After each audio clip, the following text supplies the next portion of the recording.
pagdating na Sunday, tinawag ang pangalan mo, kailangan buhatin ka para itaba ka ulit doon. Yung iba umiiyak, nakikiusap, inuunat yung kamay. Sabi ko, sa dito mo na lang kung palukin. Bakit? Kasi kung libog na, itik na. Sabi ko. Grabe na yun po na. Mas labaw pa rin sa Pilipinas kaysa sa US.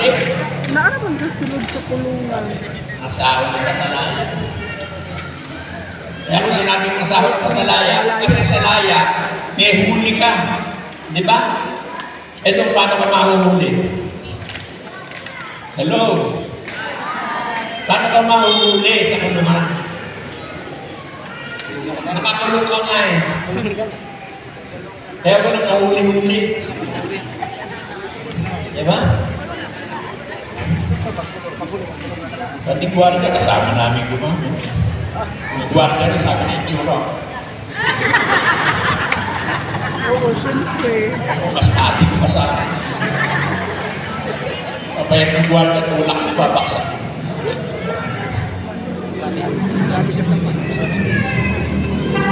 Nakisama ako sa tagman ng bilangguan, wala kami ginawa kung Pilipino, magsugal, magbato, naging grabe ang buhay ko sa Pilipin, alam niyo ginawa na siya po sa akin. Ako po, naranasan ko siya po, 2 linggo akong hindi natutulog. Oh, grabe siya po, parang nasusugal.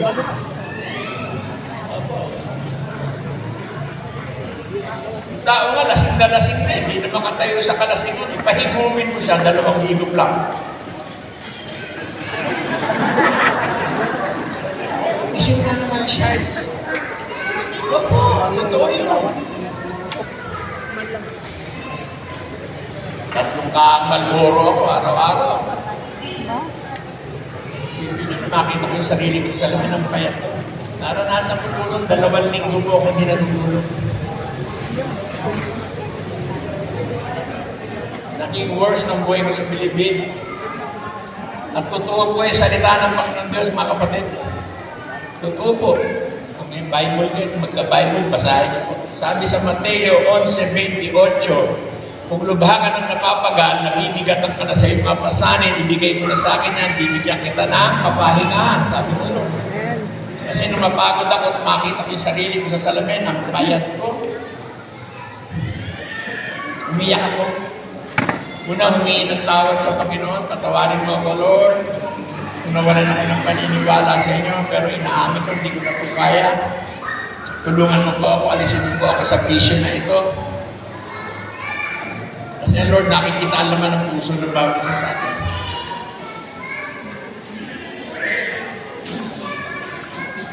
At may ginamit mo, Lord, sa buhay ko, through television. Umiyak ako sa Lord, tulungan mo ako, palayain mo na po ako, maawa na po kayo sa mga anak ko. Kasi lumasang ako yung bunsong anak ng babae, 4 na buwan ka lang.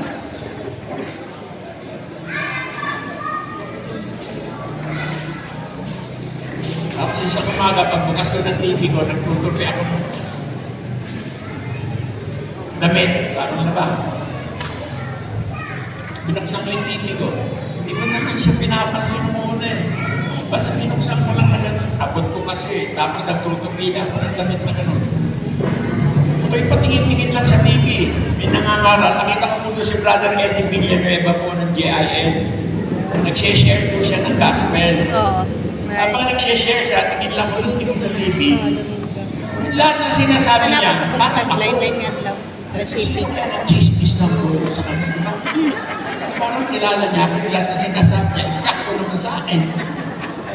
Tapos alala ko yung sinabi niya, hindi mahalaga sa tao ang relihiyon, ang dapat sa tao magkaroon ng tamang relasyon sa Panginoon. Sabi ko, parang ako yun. Yung pangalawang sinabi, hindi ko makakalimutan. Kayo gustong tumanggap sa Panginoon Diyos, sumunod kayo sa aking madaling panalangin, pumikit kayo, pagtaas na kamay. That was March 3 of 1994, mga kapatid, ako po ay pumikit. Nakataas ang 2 kamay. Sumunod ako sa panalangin. And after the prayers, meron akong naramdaman na hindi ko po kaya ipaniwalag sa inyo. Pero damandam ako ng mga oras na inaniyakap ko ang ating Panginoon Diyos at isalamat po ng tatulakan ng mga sandali niyo, mga kapatid, na ang lahat po ng kasalanan ko po ay pinatawad po ng ating Panginoon Diyos po. Amen. Pero mabuti po talaga. Ang demonyo naman hindi siya papayag. Hindi siya papayag na makakuha ka ng Lord. Gusto ng demonyo sa kanya ka. Bakit? Pagkatapos lang ng prayer, nakataas ang kamay ko eh. May kumatapagad sa kwarto ko. Pagbukas ko nakita ko yung mga kosa ko, daming dalang bato. Kosa, tira tayo, libre ko, nanalo kami sa sugal gabi. Ikaw, walang bayan ko. Eh, dati makatira lang ko ng bato, miski magkautang-utang ako. Pero nagulat ako sa sakit ko.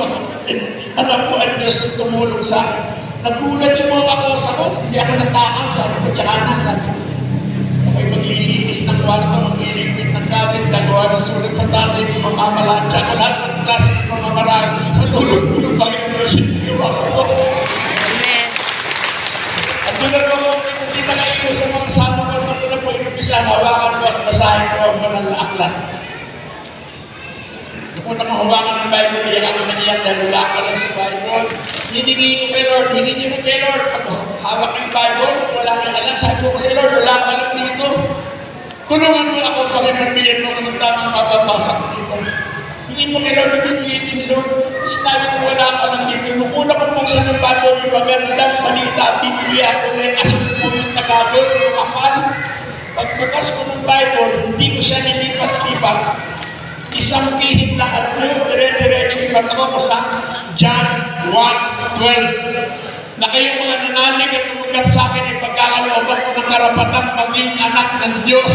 Akala ko sino araw dasal ako ng dasal, simba ko na simba, rosaryo ako ng rosaryo, anak ng ako ng Diyos. Hindi mo palagi lahat kailangan ng gawin natin, papasukin natin sa ating puso, ating Panginoon. Akala ko yung araw pinakamalaking bilang mo ka ng munting lupa eh. Pero nung makakilala ako sa Panginoon, tsaka nagkaroon ako nawaan kung ano po ang pinakamalaking kulungan. Kayo tanongin ko, ano ba sa palagay niyo ang pinakamalaking kulungan? Impyerno. Ano po? Sa palagay niyo ang pinakamalaking kulungan? Perno. Akala niyo ba nasa laya kayo?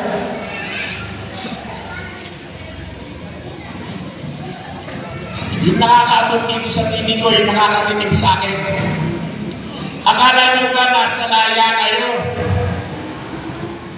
Ang pinakamalaking bilang buwan po, ito po mundo ginagalawa natin. Dahil rito sa mundong ginagalawa natin, lahat po ng klase ng bilanggo, bilanggo ng bisyo, sigarilyo, alak, sugal, bilanggo ng drugs, asakiman sa pera, sa katungkulan, kasinungalingan, at ismisan, pagdaraya, panluloko, pagkaingit, lahat po ng klase ng bilanggo natin dito po sa mundong ginagalawa natin. Kaya mapalad din po ako mabasa po sa kanyang salita. Nasusulat po sa John chapter 8 verse 32 na makikilala ninyo ang katotohanan ng magpapalaya sa inyo. Sa loob na lang ng munting lupa, pinalaya na po ako ng Panginoon Diyos. Amen. Thank you, Lord. Mabuti po ang Diyos. Pero hindi pa doon nagtapos. Tingin kayo sa akin. Hindi po madali mag-born again.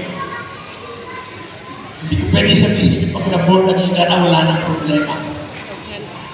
Kasi the more tayo na in love sa Diyos, the more na gumagawa ang kakaway sa buhay mo. Maraming born again nakakaranas ng iba't ibang uri ng trials, pagsubok sa buhay. May mga pagsubok tayo mararanasan na pinahintulutan ng Lord na mangyari sa buhay mo, hindi para magdusa ka. Pinahintulutan ng Lord na maranasan mo mga pagsubok niya para lalo kang pagtiwala na may magagawa ang Diyos sa buhay mo. Amen? Amen. Kasi nung mahal ko na po ang Lord, alam niyo, tumating ang asawa ko noon. Pero hindi naman siya para dumalaw. Kasi nakakapasok ang asawa ko doon, pati mga anak ko nakakapasok. Pwede nga matulog yung mga anak ko doon, may bayad na alam. Yung sinabi sa akin, nasa opisina. Siyempre, nag-isip ko ba't nasa opisina, nakakapasok na eh. Pero nag-alala ako, baka ako may nangyari problema sa bahay, nagmamadali ako tumakbo sa opisina. Nakita ko nga asawa ko doon. Siyempre, sinalubong ko, sabi ko, bakit hindi ka pumasok? Sabi ko, nasan yung mga bata? Nagulat ako ng magsalita at yung sabi ng asawa ko, Hindi na ako makakantay sa kaya, hindi na ako makakatalaw sa'yo, sabi niya, mag-aasawa na ako. Namdam. Napakasakit ko nung madinig ko nung sinabi na asawa ko nung siya mag-aasawa na. Umiyak ko ako nasa opisina kami. Tapos na kayo ko ako ganun, tinatanong ko ang Panginoon. Sabi ko, Panginoon, bakit ko ganun? Kailan ko ako nakilala sa inyo, tsaka ako nakilala sa buhay ko. Ganun ang punin ko ang Diyos, mga kapatid, kung tinatanong ko siya, ba't kailangan nangyari sa buhay ko? Agad ko pinaalala ng word yung nabasa ko sa kanyang salita. Nasusulat po sa unang Korinto 10:13 ng lahat ay dumanas ng pagsubok at walang sino man sa ating bibigyan ng pagsubok na hindi makakayanan sa ating bibigyan tayo ng kalakasan ng Panginoon ating pagtagumpayan. Alam mo, nag-rebat dito sa akin yung nasusulat ko sa Santiago, James chapter 1, verse 2 hanggang 4, sinabi ko, magalak ang negosyo dito sa inyo sa ating pagsubok sapagkat susubukin ko kayo malalim ang tatagayin ko na ng palataya at yun ay inyong mapagtagumpayan kay magiging ganap at walang kakulangan. Alam niyo masakit magtumak dito sa asawa ng pagkakahimasmasan, mabilis ko siya nasagot, sige kala ko sa maging maayos. Wala na ako, pagkakalan ko na ako. Hindi ang asawa ko. Naiiyan ako doon sa panganay mo ng lalaki na awa ako sa panganay ko. Siya po kasi tumayo nanay ko sa pagkakapali niya. Tatalaw sa akin na ito. Nagsusumbong. Dati ako ba si mami may ginakasama ng pulis? Ako naman, tinigil ako na kasi yung time na yung nagsusumbong yan ako, graduating siya. Ayoko ma-apektuhan yung pag-aaral. Kunyari, naggagawa ako ng BBCTs niya, diba? Kunyari ako, ang ginagawa ko para kumain kung di sumbong mo.